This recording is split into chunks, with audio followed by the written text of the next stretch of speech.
Hello. I just want to do a quick sound test and hope that this works better on YouTube. I have a different microphone plugged in. He says, hopefully it works. Hopefully it's working well and better than normal.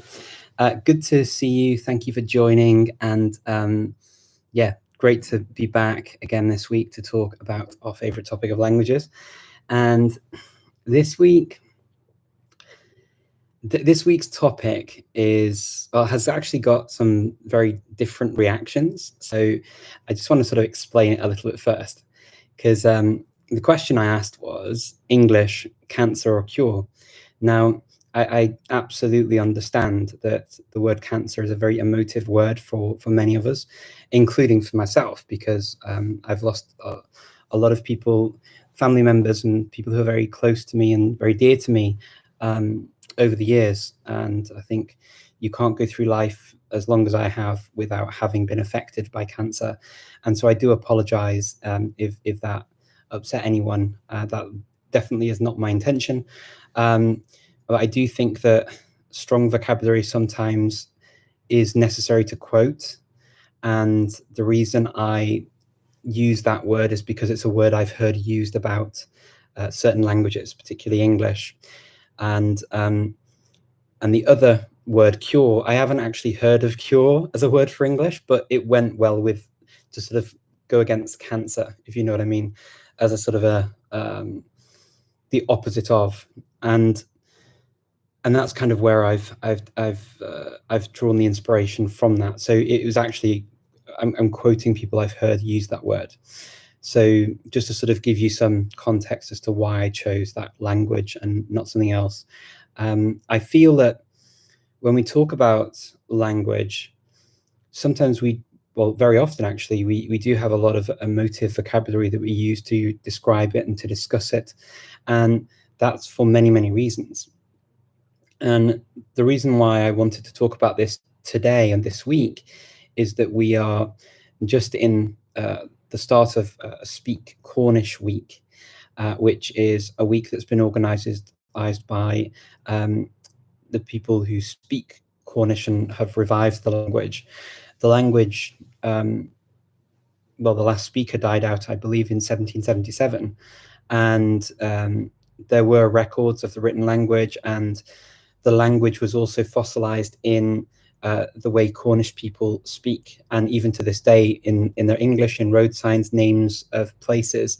So there were kind of fossilized versions of the language, and it's been recovered, and in fact it's a language I've been studying. I've been studying Cornish myself for the past year. So for me, it felt like a good opportunity to talk about something a little bit difficult, and sort of where I've heard this used. And just to sort of say, I've not heard anybody in Cornwall. This is not something to do with my Cornish studies where I've heard this about English. I've heard it from other places, and that comparison being made to cancer. And the reason it's been used and made has been seen as the encroachment of English on other languages, and it slowly but surely the other languages are no longer able to compete against English, just because English is so big and it's spoken as the most common language as a second language in the whole world. So I mean, English has become this lingua franca. It's also my first language, and in my own case, English was the language that was adopted by the Welsh side of my family, and Welsh was left to one side and purposely not passed on as a fluent language in our family. And so I do obviously have a personal connection to how English has impacted my quite direct family line. I'm not talking about ancestors centuries and centuries ago that I have no clue of. These are people who I've spoken to in my family in my lifetime, and this is something that was passed in and is very a conscious thing from my childhood. That being said, I actually want to say one thing about English before I even get into this, and that is that I actually really like English as a language, and I think it's got a lot of beauty to it. I saw some great things come out of the discussion, particularly on Twitter. One of them was that it's, this great creolized language, basically this Creole of Germanic roots and origins, with lots of Romance, Latin-based words, mostly from Norman French, that came in, and it's very, very flexible. And this is the thing with English, it's a very flexible language. It takes on and adapts to pretty much any situation you can imagine.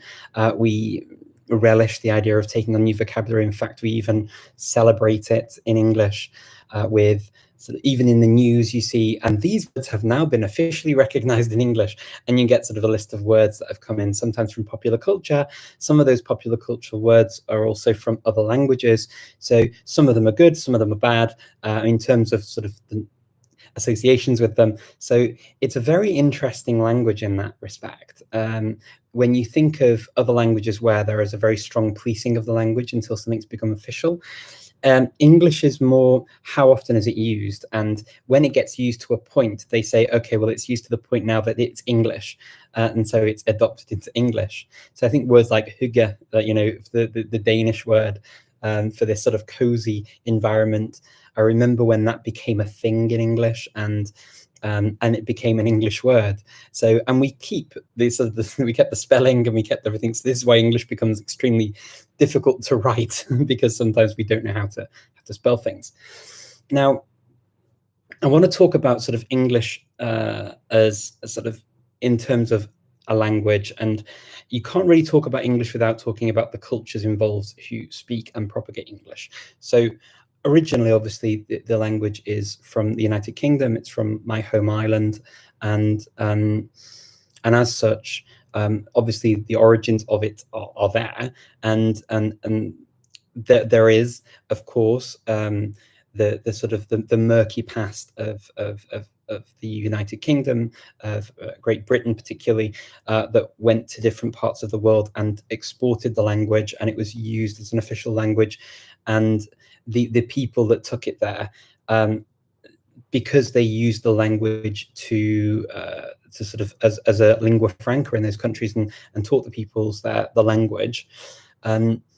What happened was it superseded in a number of places in the world the local language, or the local languages were highly impacted by English. Sometimes a Creole language or a sort of fused language was formed from local language or languages, and sort of came together, and so are sometimes even to a high degree mutually intelligible with English. So you get languages like Bislama and Banatu, where you have a lot of words or things that you can recognize as an English speaker. Then you'll have other languages that have been impacted in different ways, like the Scots language has been impacted, where people sort of start merging Scots and Scottish accented or Scottish English, and the languages become sort of a bit murky, which causes other issues socially. So English as a language, yes, it's to do with the people that use it. How far the language in and of itself, of course, a language is a language, and a language evolves and a language changes. The language that I speak now is not the same language that people in the United States speak in the same way, because the language has been changed and altered, and because of use and because of meeting different cultures, and it's taken on different meanings. Same thing for the English spoken in India or in Australia or in New Zealand or in South Africa or in any other of the countries that have English as a main language, or one of the sort of languages that's spoken as a first language nowadays. So of course, there's no one political thing like driving this. However, there are certain things that I've witnessed going around the world where English is a main language and the main language. And those things are that, and I think this stems from originally from sort of that original UK stance, that when, as Brits, when people in society hear other languages, there is a natural, oh, what are they saying? Are they saying something about me? And there is, on foreigners, people who don't speak English as their first language, when they arrive in the United Kingdom, this social pressure to conform and to speak English. And English is sort of, this is from, as a society, English is sort of this, if you speak English and you conform to this, then that's great. But people are less tolerant generally. Obviously, there are always exceptions, and I'm speaking in general terms here, but people can be less tolerant of other languages being spoken around them in a country like the United Kingdom. This also happens when we see it, and we see this also in places like the United States as well. And I've heard about it in Canada and Australia and other parts of the English-speaking world where there will be some intolerance to other languages. Now, just to sort of juxtapose that to some parts of the Balkans, particularly the part of the Balkans where I am right now, where people hear lots of different languages all the time, and you feel zero tension when people are speaking another language that the other people don't understand. And you also don't get those kinds of comments so much as say in the UK, where I'm originally from. And I've experienced this on both sides of the fence. I've been with groups of other English speakers where they have had reactions to people speaking another language, and it happens to be a language I speak, and so I understand. So and their initial reaction is they're speaking about me, and of course they're probably talking about the cinema or what was going on. That was one of the examples I had where there was a group of Spanish-speaking people, and they were talking about what they were going to do at the cinema or what they're going to watch. And I said, actually, no, they're talking about their plans for this evening. They want to go to the cinema, and they're talking about the film they want to see. And this kind of way of thinking in the English-speaking world can often be problematic, because it means that people conform, and therefore there is language loss from communities. And where you get mass immigration from one country to another, particularly to English-speaking countries like the United Kingdom, the US, and places, it means that there is a kind of a mass brain drain exodus from one part of the world to another. And it tends to be people that they want to take on, for specific roles, specific jobs. And you get these deficits of people in a country, and therefore the numbers of people who speak the language go down, and it has an impact on the whole ecosystem linguistically. And we see this also within countries as well. So, for example, if a lot of English-speaking people move to a part of Wales, or to or to an island in Scotland where Gaelic is spoken, or Welsh is spoken in Wales, and they buy lots of houses on, let's say, their secondary homes or whatever, there is an issue with that, in that if the houses are empty, there's not enough money going around in the local economy all year round, so the communities die down and die off, and the language is affected, right? And this is all to do with sort of not necessarily language politics, but that there are many implications to how a brain drain or a lack of opportunities for local people to support them can influence and impact the language. And where English is concerned, because English is one of the big languages where people see opportunities in terms of economic gain, or ability to sort of take their children, take their families to a different place, and so that they see it as sometimes as a step up. And rightly or wrongly, that's the perception that you get in a number of places I've lived in specifically. And what happens is that it impacts the local structures. And then if less so, but if people who speak English move to certain areas, this would happen in places like Wales, for example. If many people move in and they don't learn Welsh, and there's Welsh spoken, it can start causing tension. As soon as more people speak just English, then people start speaking less and less Welsh, or another language. This is just an example. And these kinds of things can be an issue, whereas I don't think English as a language, obviously English itself is not the thing. It's the speakers, and they're not necessarily doing it with bad intentions either. It can just be an impact of something from just a social shift, choices that are made, and they may say even find it very difficult to understand. And there are lots of social things that go wrong with that. Now, that's one side of the coin, and of course a language like Cornish, where many people had to leave Cornwall for jobs. Many went to South Africa, to other places around the world, and even to London a lot of times.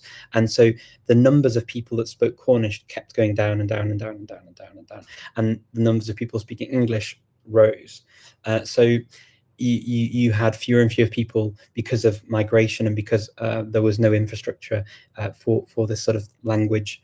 Because there is kind of a language, I'd say, yeah, sort of people see A languages as better because they will, it's seen as more economically viable. It would be seen as an opportunity. It would be seen as growth. It would be seen as giving your children a future where they can study and have more things that they can do in life and more access to key things like education and employment, particularly, but also if it's the language of the major language of politics, for example, or local councils or whatever else, then of course it's gonna dominate from the top and it's gonna filter down, and that perception of it being at a higher level is going to be there.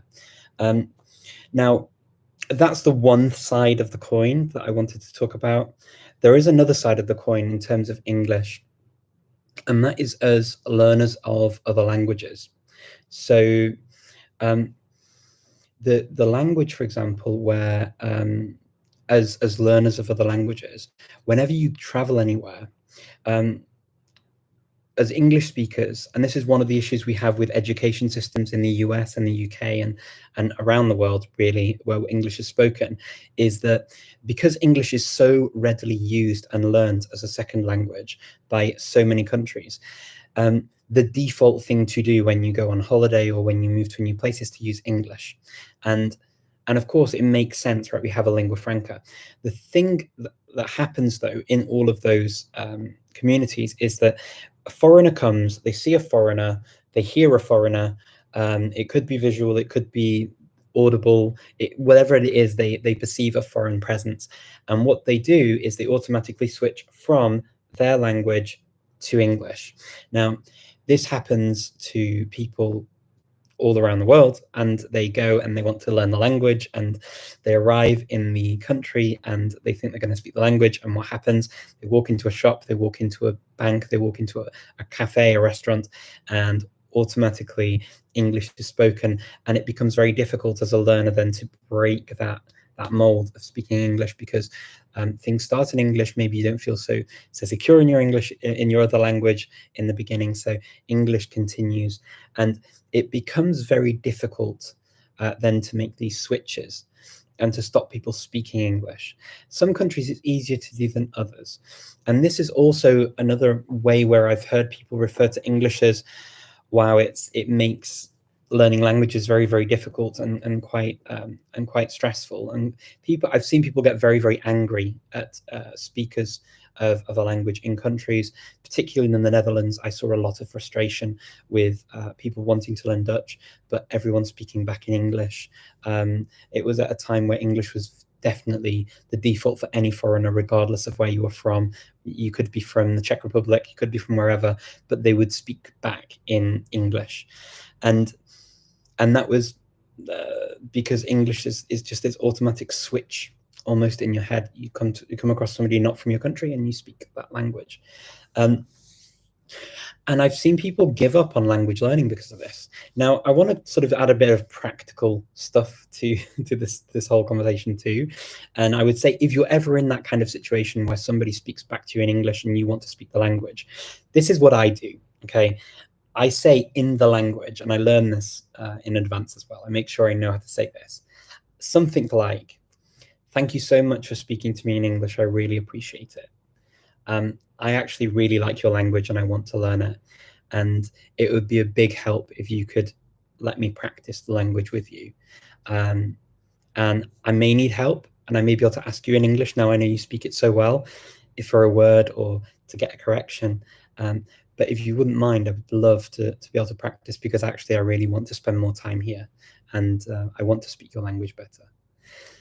And what I find is 99.9% of the time that I've used that kind of language and that kind of way of approaching it, I've met with a very positive reaction. And so I would definitely encourage, if you come across that issue, that's what you do.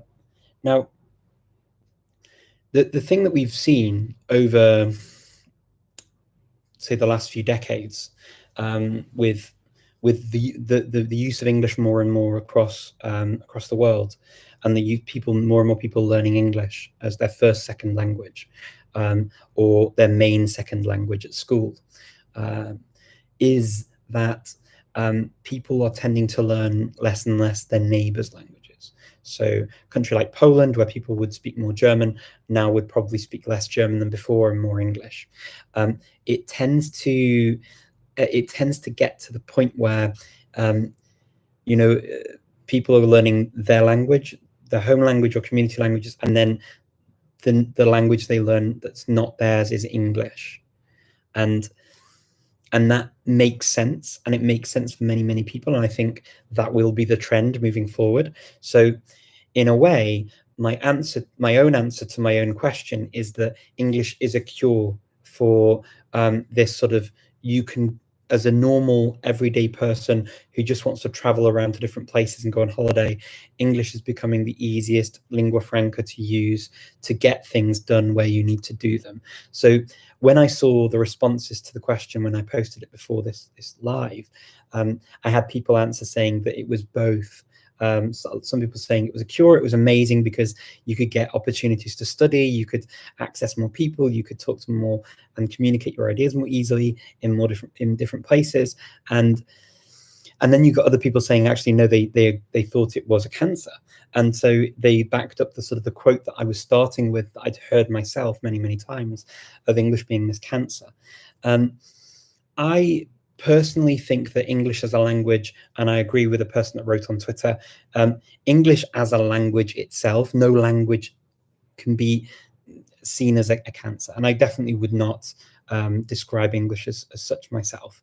As I say, I have a deep love of English because I think that there are lots of wonderful things about the language, and it definitely helps to explore different groups of languages as well. It was a very good starting point for me to get into Germanic and Romance languages.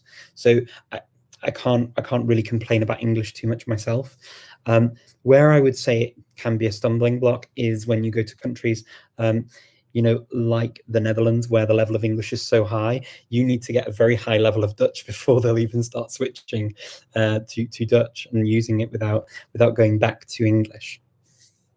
So yeah, I mean, it can be a little bit tricky as a language learner, but generally, I don't know. I mean, I see people talking about sort of Esperanto being a more neutral language because it's not attached to a government. Personally, I think probably the boat has gone on other languages competing with English. I mean, I'll never say never because you never know what happens, right? But if I were to bet on it, I would say that so many of our information systems, so much of the internet is already in English. And I think actually more than the UK and the US and Canada and Australia and New Zealand and South Africa and all these other places that speak English, I would say English in India, for example, the Indians will probably push English quite a lot into the future.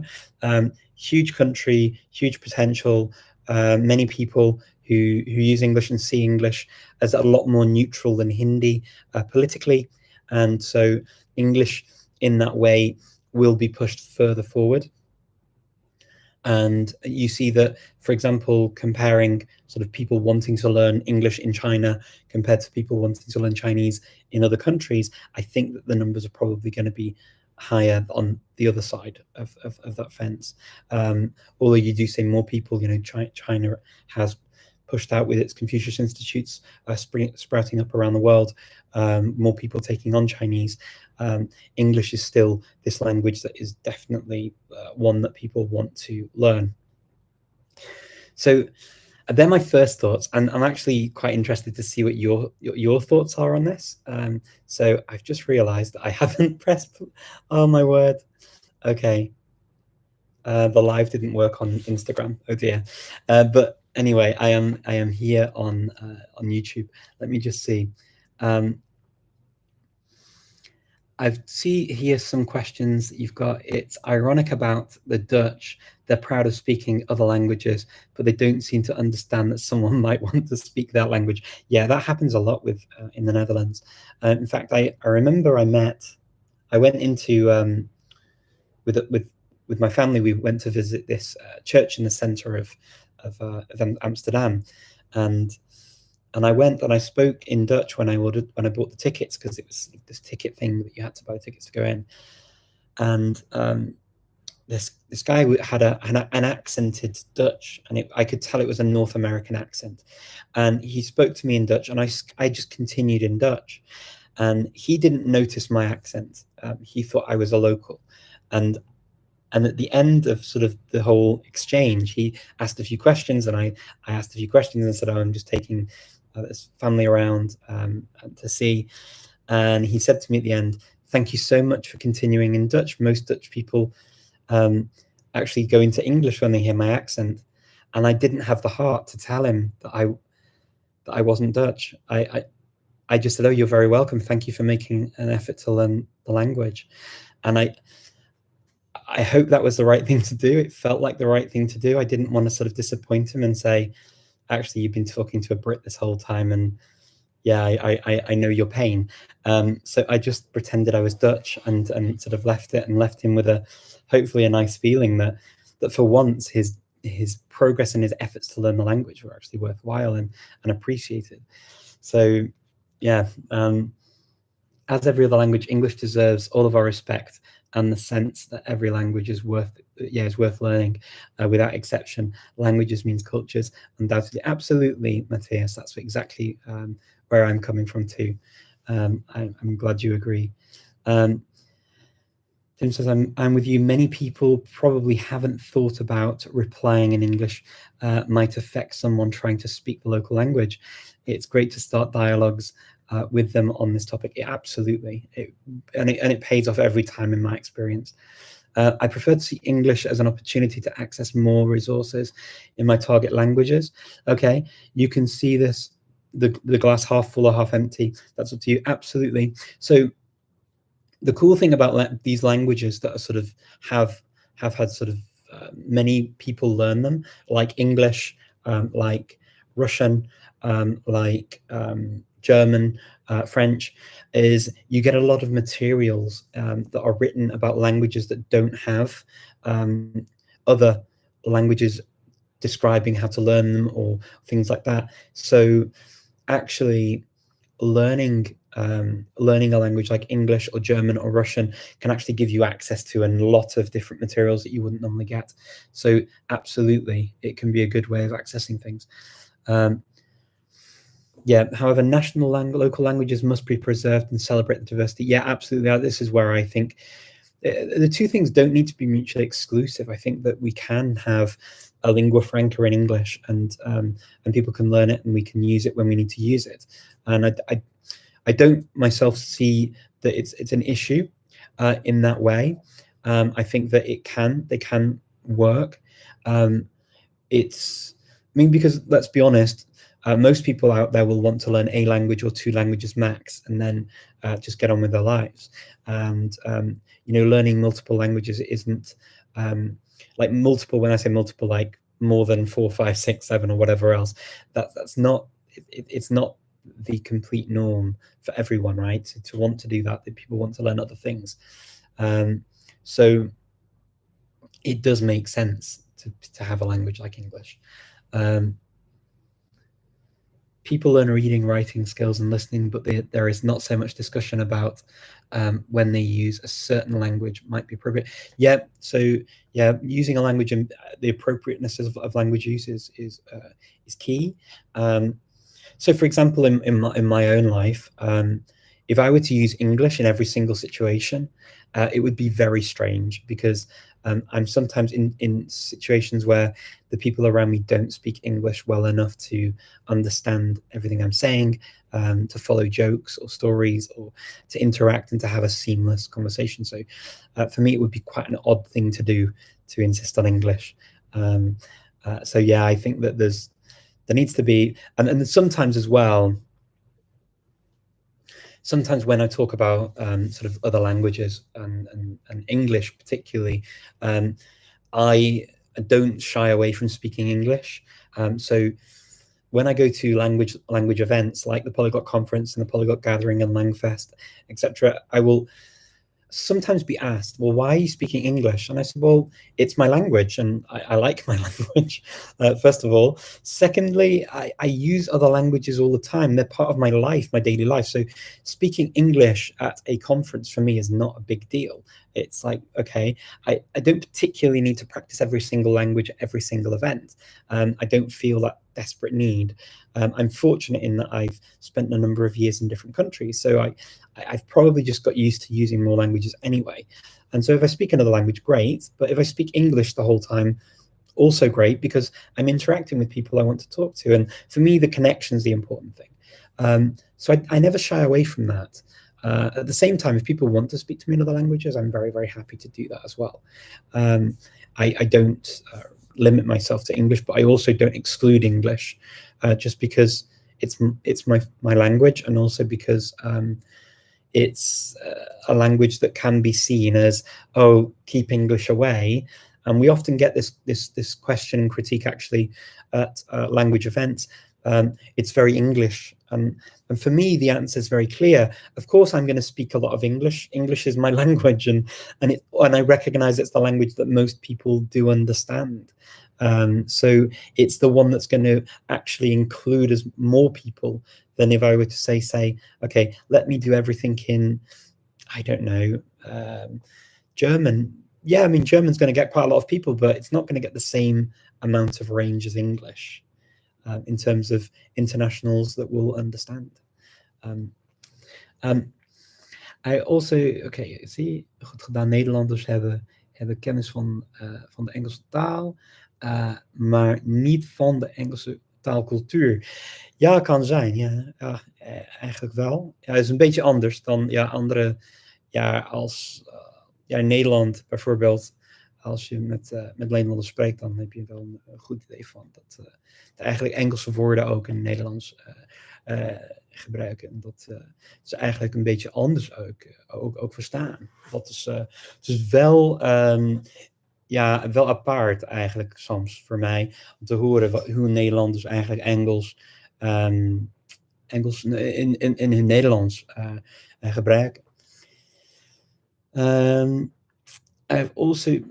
I've also been answered in English in England while speaking fluent Dutch, Flemish in Amsterdam. Yeah, it's frustrating. Yeah, it can be super frustrating, and I absolutely get it. I'm sorry you had that experience. It is worth taking on that advice, though, and trying that out. It does work very well. So Ryan says, what you've described often makes polyglots all the more valuable. Yeah, I think it can be a very strange thing with polyglots, because when people learn lots of languages on purpose, it's not what we perceive, right? It's not the thing that we expect to see, and so yeah, it can, particularly from certain Western countries where there is a dominant language, countries like France, Germany, Spain, Italy, the UK. The US, where there tends to be a dominant language that's spoken. It can be particularly strange that you hear sort of people that learn lots and lots of languages.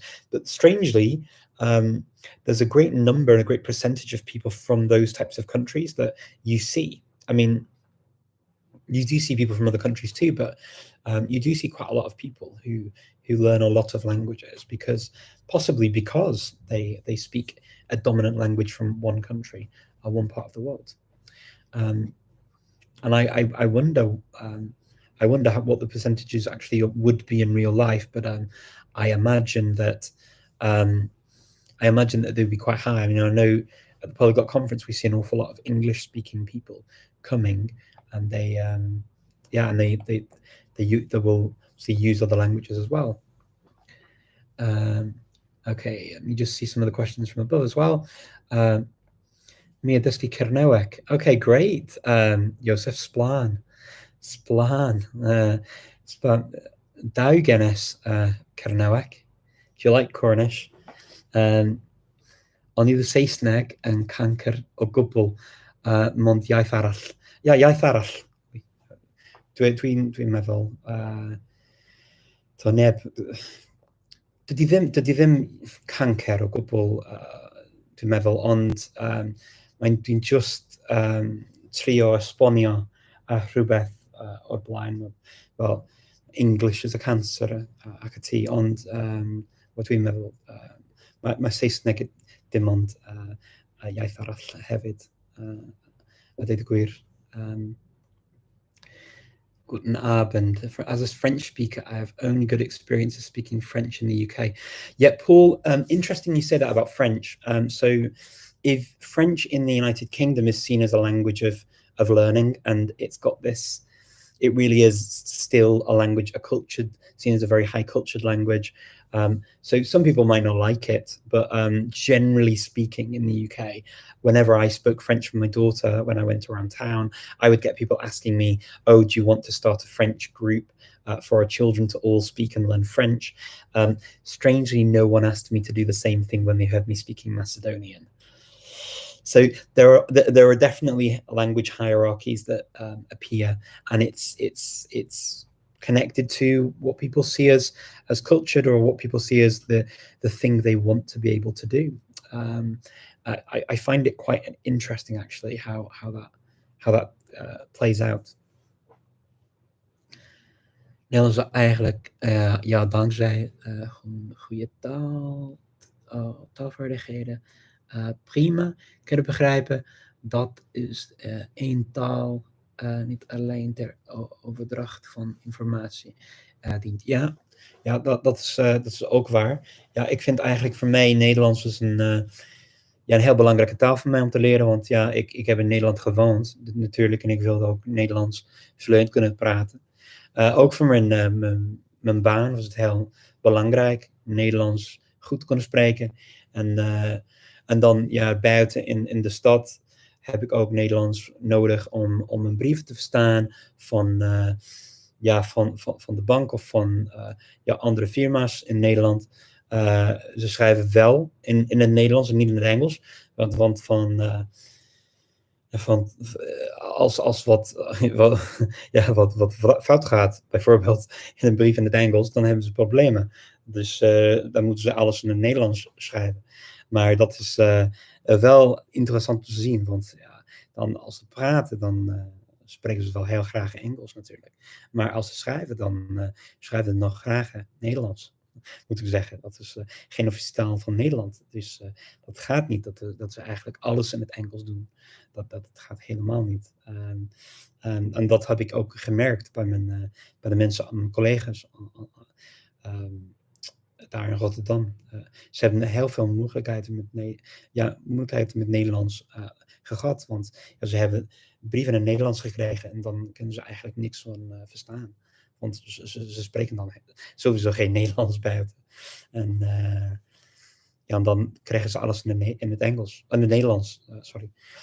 So I mean, this is a very weird thing in the Netherlands. When I was there, a lot of people would bring in their sort of letters from different companies that would write only in Dutch, but actually they would speak in English, but clearly there could be problems if they were to write everything in English too, because it's not an official language of the Netherlands. So what do you do when you get into legal difficulties, for example?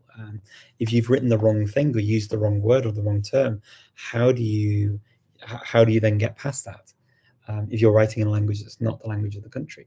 So it can be particularly challenging, I think, for people when they speak a language very well, but if you're not writing in it and it's not the language that you usually use to write, it can be very problematic.